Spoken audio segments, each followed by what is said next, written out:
Hi, everybody. My name is Naizhi, and I'm a software engineer with Meta working on cloud streaming.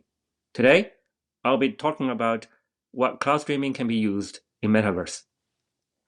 Today, I have 4 items to talk about. The first is what is cloud streaming, and then second is how cloud streaming can be used in Metaverse. And then third is the architecture of cloud streaming. And then the fourth is challenges that we're facing in cloud streaming. So what is cloud streaming? Cloud streaming can be defined as an application running on a server, taking inputs from client and sending outputs of application to the client via low latency internet.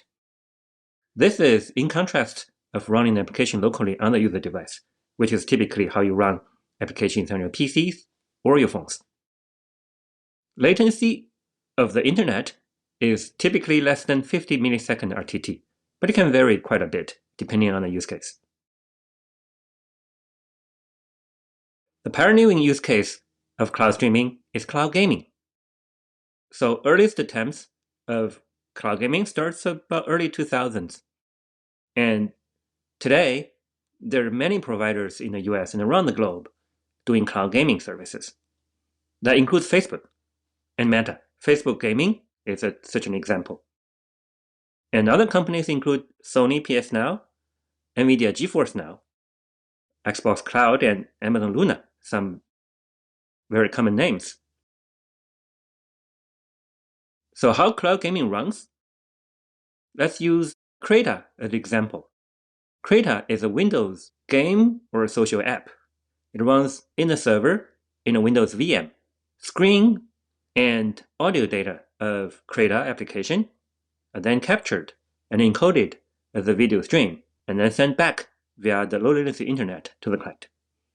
On the client, the video will be decoded and then rendered, and then keyboard and mouse events will be captured on the client and then sent to the server via the low latency internet as well.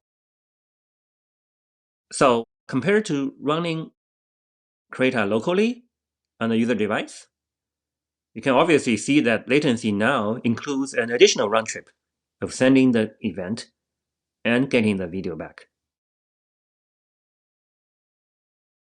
So that is how cloud gaming runs. Now, how cloud streaming helps Metaverse. And then there are 3 ways cloud streaming can help Metaverse. The first one is bring Metaverse to 2D surfaces,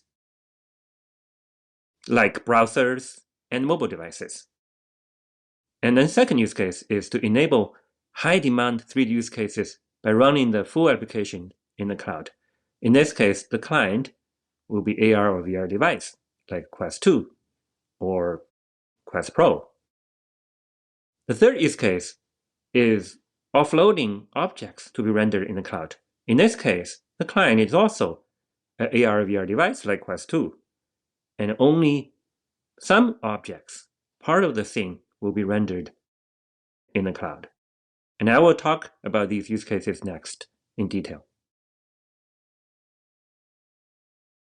Bring Metaverse to 2D surfaces.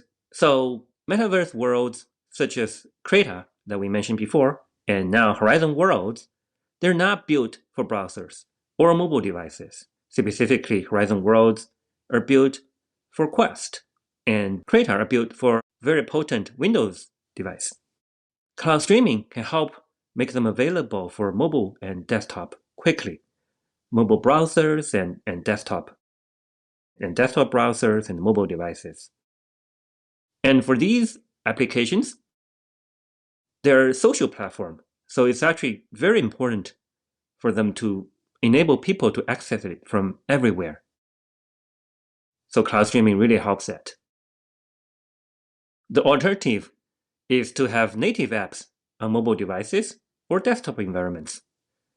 Cloud streaming, compared to that, usually can offer faster to market and help reach more devices because of the limits on the applications, right? Application needs good CPU and GPU, and it's very hard to run on browsers.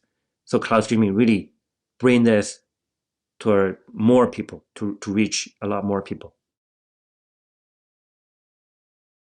And the second use case, which is enable high demand 3D use cases or what we call full offload. In this use case, whole application is running on server. And the client is Quest 2, using Quest 3 as example. The pose and controller input are sent to the server. The pose, meaning the pose of the device itself, right? It tracks its own pose. And the application on the server, it gets the pose and controller information, renders left and right eye video frames, and then the streaming server would capture them, encode them as stereo video, and send back to Quest to be displayed. And this helps because Quest 2 CPU and GPU, they're mobile device grade, and then their performance are limited. And then they also have battery limits, so battery only can last so long. So these use cases, one example of this use case is the number of avatar that can be rendered in Horizon Cloud, Horizon Worlds, as well as the details of the avatar, right? You can assume that if there are many avatars, it puts such a high strain on the CPU and GPU that you have to lower the details on the avatar. And what about future devices? Aren't they going to provide better capabilities and more efficiency? Yes, they will. They will have better CPU and GPU. However, in the meantime, they will be more feature rich. For example, they will have Quest Pro now has eye tracking and all other features, right? And then, so these will consume CPU and GPU. And then people are trying to make these devices lighter, smaller, and less hot, right? So we do expect the compute budget left to the application to remain stable for the next few years. Now, I'm going to talk about offload, partial offload, or offload objects to server. In this use case, it is similar to full offload, but only certain elements are remotely rendered, not the whole full application. In this use case, custom rendering instructions are sent to the streaming server. And then when the streaming server finishes rendering, the rendering result is sent back in its very special format as well. One of the biggest challenges here is the split of what is rendered locally and what is rendered on the streaming server. And then the split typically depends on the application as well as depends on the objects to be rendered. So this is one of the biggest challenge. Now I'm going to talk about full offload versus partial offload. These two are complementary and not mutually exclusive. And for example, when you need to run many avatars, you can choose to full offload or partial offload. Both options are available. So I'm going to go through four categories to talk about their differences. The first one is the requirement on network latency and bandwidth. Full offload is typically double HD video, and then it requires very high bandwidth and very low latency. While partial offload, it generally is medium because the way you do offloading can mitigate some of the latency requirement. However, the biggest difference is developer integration. While full offload usually is very low, meaning you can run the application without modification on the server. For partial offload, however, the developer usually you need to decide what objects to be offloaded and what objects is rendered locally. So that's actually a lot of ask on the developer. And the server cost for load obviously is high because the whole application needs to run there. Maturity for offload is pretty high. It works today, and it can be used. And partial offload is still developing. It's a low maturity. So that's the difference there. Now let's talk about the architecture. This is a typical hosting architecture, and I'm using Windows as an example. In this case, the hardware with the GPU is the base, and then we have a Linux OS running on top to manage the resources, to handle all the infra-related things.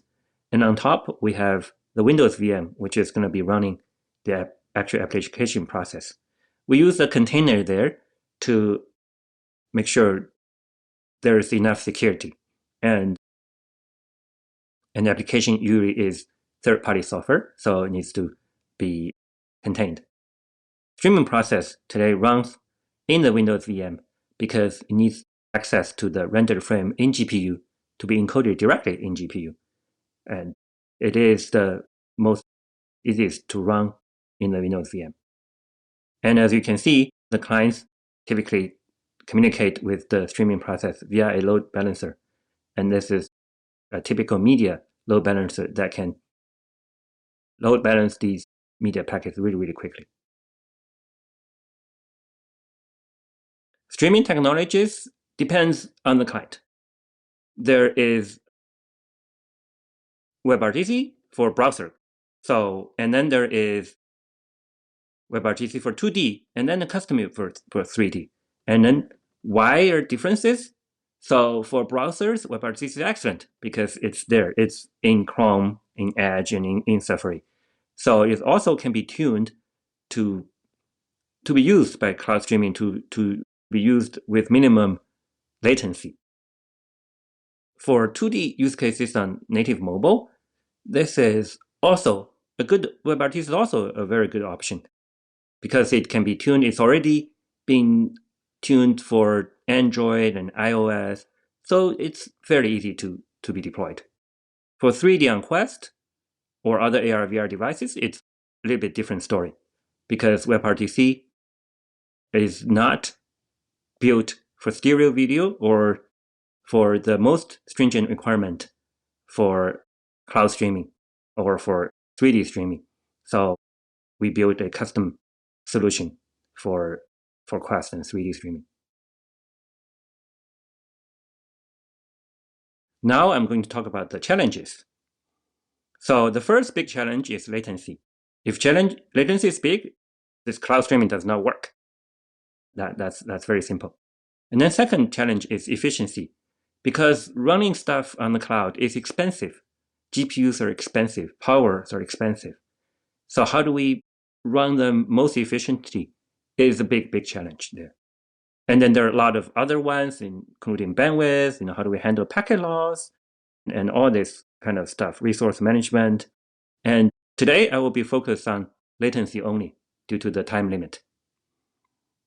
So the first is the latency measurement. You want to mitigate latency, you first need to measure it. And then we found out that end-to-end approach is the best way to measure. So basically time between any input and an associated video frame being shown to the user.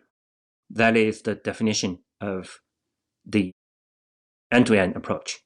So alternative is a segmented view, which is we found out to be not as good. So edge deployment would help reduce latency. So server, if it's too far, then just because of speed of light, it would take dozens of milliseconds or even 100 milliseconds. So it needs to be physically close to the user. That means deployed many edge locations across the world.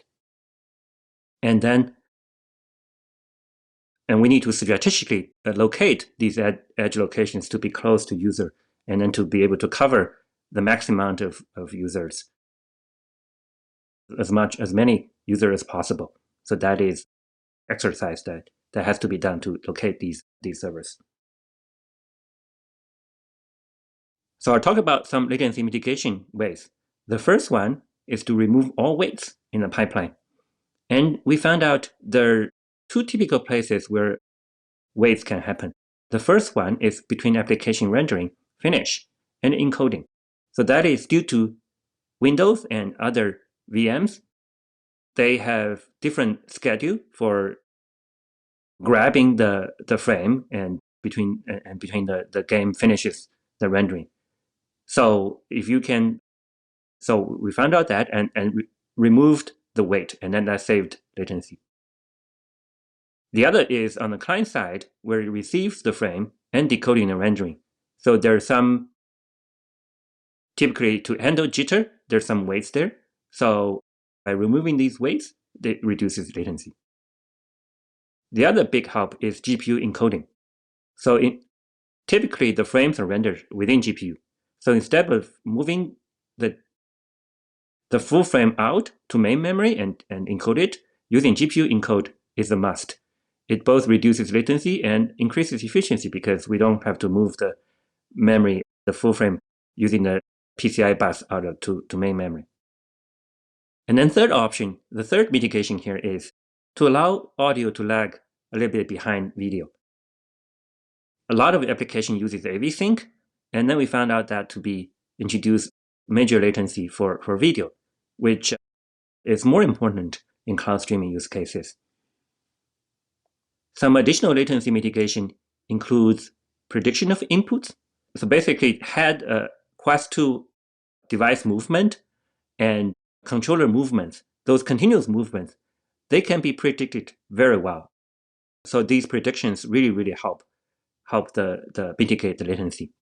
And mouse movement and touch movement can also be predicted. And these are all can mitigate latency.